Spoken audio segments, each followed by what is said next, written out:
মশা তো এই জন্য তৈরি হয়েছিল, 800 বৎসরের রাজত্বকে ধুলায় মিশাইয়া দিছে মশা।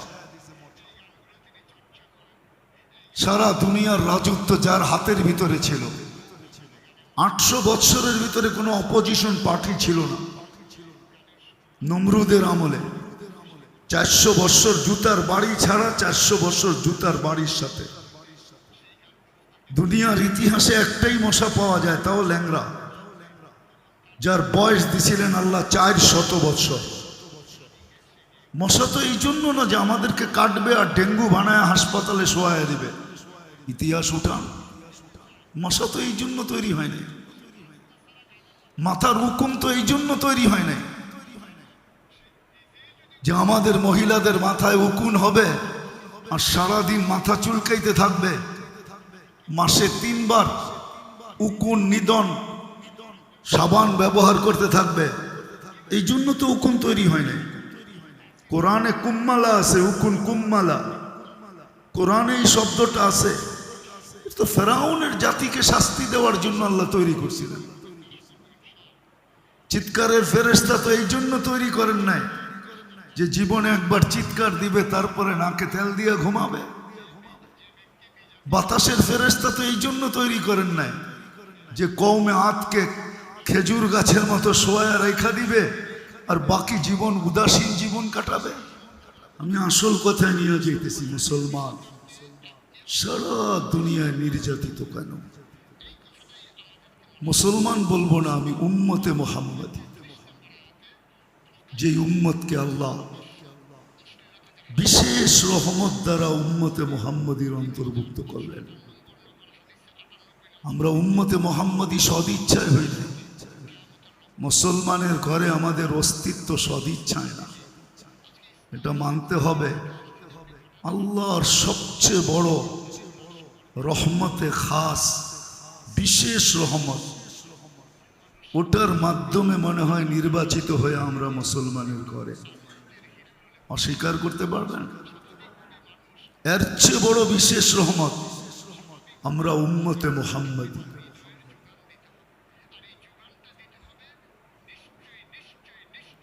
এই জন্যই তো কোরআন বলছিল, দুটা বিশেষ রহমত যদি না হইতো তাহলে কোরআন এই কথা কোনোদিন বলতো না।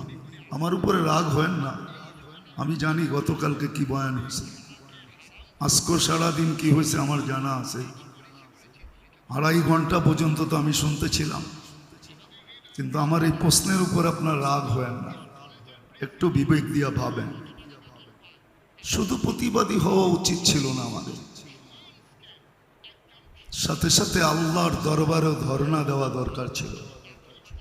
2 রাকাত সালাতুল হাজত যদি পড়া বলতাম, মালিক প্রতিবাদ করতে পারি করলাম, কিন্তু আসল মেসেজটা তোমাকে দিয়া দিলাম। কেননা আমরা 7 সমুদ্র 13 নদীর এই পারে, আমাদের ওই পর্যন্ত পৌঁছা সম্ভব না। তোমার কাছে মেসেজটা দিলাম, তুমি দেখা রেখো।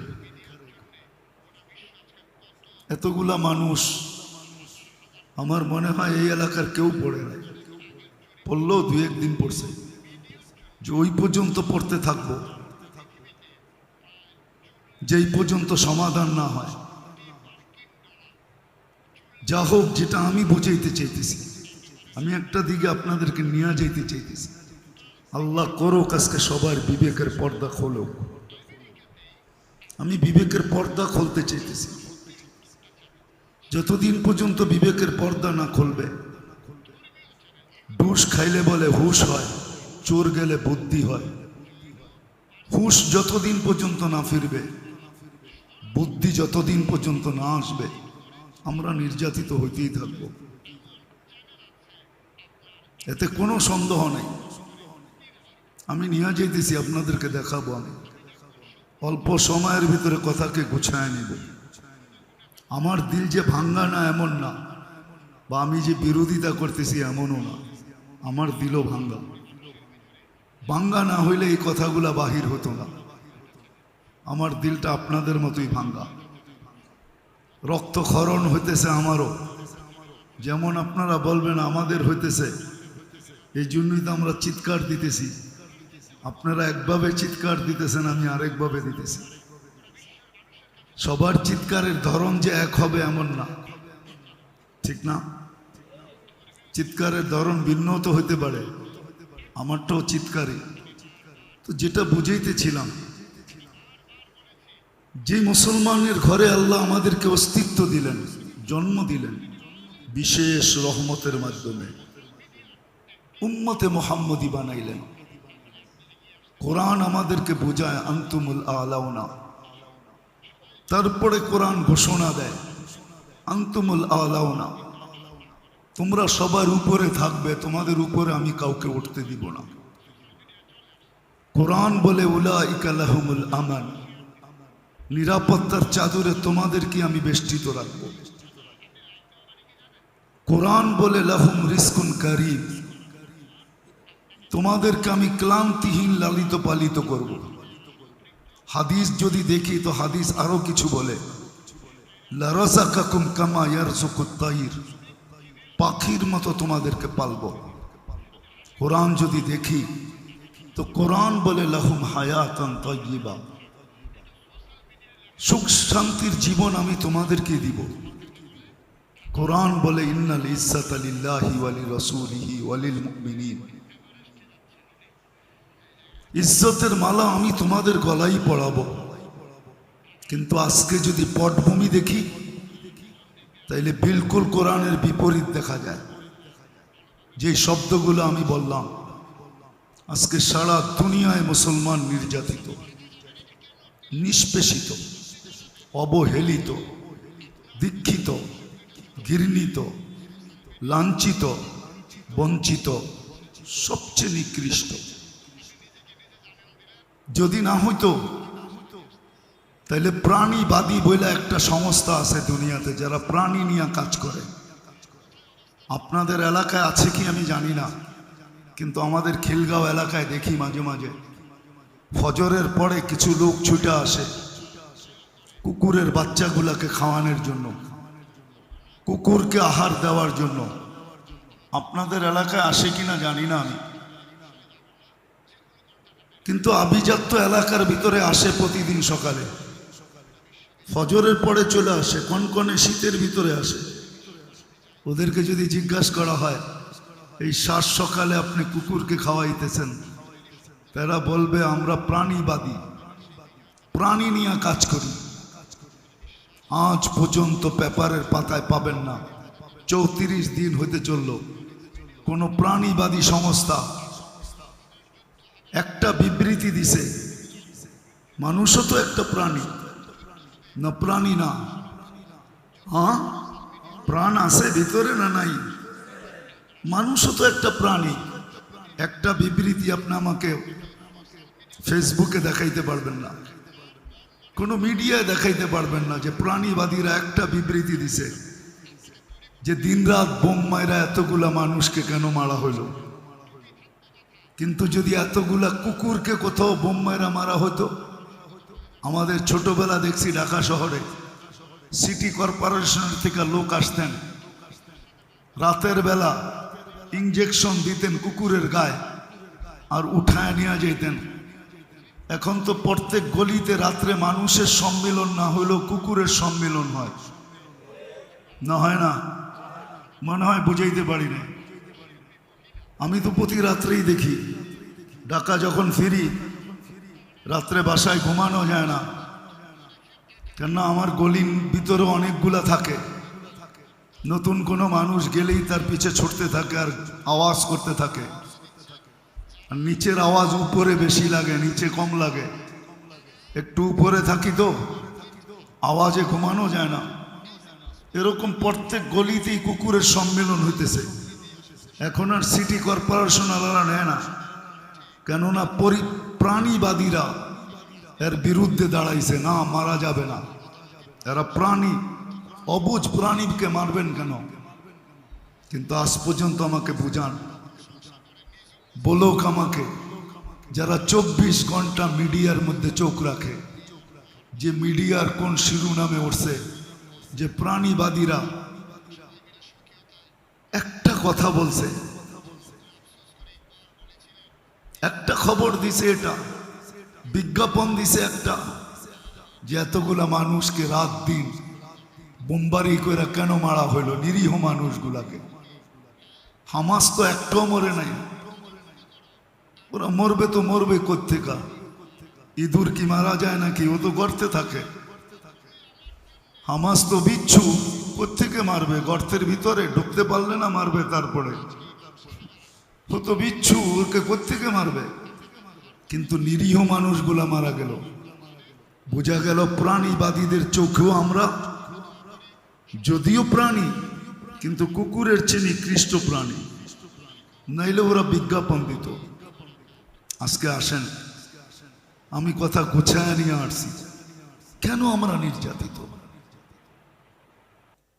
যে উম্মতকে আল্লাহ কুদরতি হাতে বাছাই করলেন, আমরা বাছাইকৃত, কুদরতি হাতে বাছাইকৃত এই উম্মত। মানব জাতির ভিতর থেকে সর্বপ্রথম আল্লাহ আমাদেরকে বাছাই করছেন। আমি আমারটা বলি, আপনাদেরটা জানি না, বলে থাকি আমি আমারটা। মনে হয় লক্ষ কোটি মানুষের ভিতর থেকে আমি যখন কুদরতি হাতে উঠছি, তখনই মনে হয় আল্লাহ বলছেন তোকে উম্মতে মুহাম্মদী বানাইলাম। এরকম প্রত্যেককেই আল্লাহ বাছাই করছেন। হুয়াজতাবাকুম, আল্লাহ আমাদেরকে বাছাই করা উম্মতে মুহাম্মদী হিসাবে। কোরআনে আমি 5টা দেখাইলাম, 5 ডজন দেখানো যায় যে কোরআন আমাদেরকে মর্যাদা দিয়েছেন। কিন্তু আজকে আমরা নির্যাতিত কেন? আমার মনে হয় গরম শুনতে শুনতে আপনাদের ঠান্ডা ভালো লাগতেছে না, এই জন্য আমি কথাকে গুছায় নিয়ে আসতেছি। 10 মিনিটের ভিতরে গুছায় ফেলবো। আজকে 2টা কারণে আমরা নির্যাতিত। ইসলাম যদিও আল্লাহ নির্বাচিত, ইন্নাল্লাহ আস্তাফা লাকুমুদ্দিন, মুসলমান হিসাবে আল্লাহ আমাদেরকে কুদরতি হাত দ্বারা নির্বাচিত করছেন। ইসলাম আমাদের জন্য আল্লাহর পক্ষ থেকে নির্বাচিত। আমরা ইসলামের লাজ রাখি না। আমার সমাজের 99% মানুষ, যুবক বলেন আর নারী, যুবক বলেন আর যুবতী বলেন, পুরুষ বলেন আর নারী বলেন, শিক্ষিত বলেন আর অশিক্ষিত বলেন, সবাই আমরা গায়রুল মাগদুবি আলাইহিম ওয়ালাদ-দাল্লিন। যদিও আমরা প্রত্যেক নামাজে পড়ি, কারি যদিও তার কেরাতের সুর উঠায়, ইমাম সাহেব যদিও তার কেরাতকে বিভিন্ন অঙ্গি ভঙ্গিতে পড়তে চায়, কিন্তু আমরা শুধু মুখে বলি, কিন্তু গায়রুল মাগদুবি আলাইহিম ওয়ালাদ-দাল্লিন এর ইশকে আমরা মাতাল। ভালোবাসায় আমাদের এই মনটা ভরা, আমরা ইসলামের লাজ রাখি নাই, ইজ্জত রাখি নাই। ইসলামের ইজ্জত যদি আমরা রাখতাম, তাহলে আবাবিল ডানা মেলা কোনোদিন উঠত না। আবাবিল আছে দুনিয়াতে না নাই? হ্যাঁ জানেন? যাই না বলতেছেন না? না যাই না? হজে গেছেন কেউ এখানে? কে হজে গেছেন? হাত উঠান তো। হজে গেছেন না? রাত্রে দেখবেন হেরেমের উপরে ছোট ছোট কতগুলা পাখি ঘুরতে থাকে, ওইটাই আবাবিল। আমাদের দেশও আছে। সপ্তাহ 2 আগে হবে, বিকালবেলা আমি কাঁচপুরে দেখতেছিলাম, কাঁচপুর ব্রিজের উপর দিয়ে উঠতেছিল। আবাবিল তো এই জন্য তৈরি হয়েছিল না যে ডানা মেলা উঠতে থাকবে আর শোডাউন করতে থাকবে। আবাবিল তো এই জন্য তৈরি না, মশা তো এই জন্য তৈরি না যে কয়েলের ব্যবসা করবে আর মালদার হতে থাকবে আর মশারির ফ্যাক্টরি বানাবে আর বৎসরে আমরা 3-4 বার চেঞ্জ করব। মশা তো এই জন্য তৈরি হয় নাই যে স্প্রে আলারা স্প্রে বানাবে আর টাকার পাহাড় বানাইতে থাকবে। মশা তো এই জন্য তৈরি হয় নাই। উঠান ইতিহাস, নমরুদি জাতিকে তো আল্লাহ ধ্বংস করছিলেন মশা দিয়া। মশা তো এই জন্য তৈরি হয়েছিল, 800 বৎসরের রাজত্বকে ধুলায় মিশাইয়া দিছে মশা। সারা দুনিয়ার রাজত্ব যার হাতের ভিতরে ছিল। 800 বৎসরের ভিতরে কোনো অপোজিশন পার্টি ছিল না। নমরুদের আমলে 400 বৎসর জুতার বাড়ি ছাড়া 400 বৎসর জুতার বাড়ির সাথে। দুনিয়ার ইতিহাসে একটাই মশা পাওয়া যায়, তাও ল্যাংড়া, যার বয়স দিছিলেন আল্লাহ 400 বৎসর। মশা তো এই জন্য না যে আমাদেরকে কাটবে আর ডেঙ্গু বানায় হাসপাতালে শোয়ায় দিবে, ইতিহাস উঠান। মশা তো এই জন্য তৈরি হয়নি, মাথার হুকুম তো এই জন্য তৈরি হয় নাই যে আমাদের মহিলাদের মাথায় উকুন হবে আর সারাদিন মাথা চুলকাইতে থাকবে, মাসে 3 বার উকুন নিদন সাবান ব্যবহার করতে থাকবে। এই জন্য তো উকুন তৈরি হয় নাই। কোরআনে কুম্মালা আছে, উকুন কুম্মালা, কোরআনে এই শব্দটা আছে। তো ফেরাউনের জাতিকে শাস্তি দেওয়ার জন্য আল্লাহ তৈরি করছিলেন।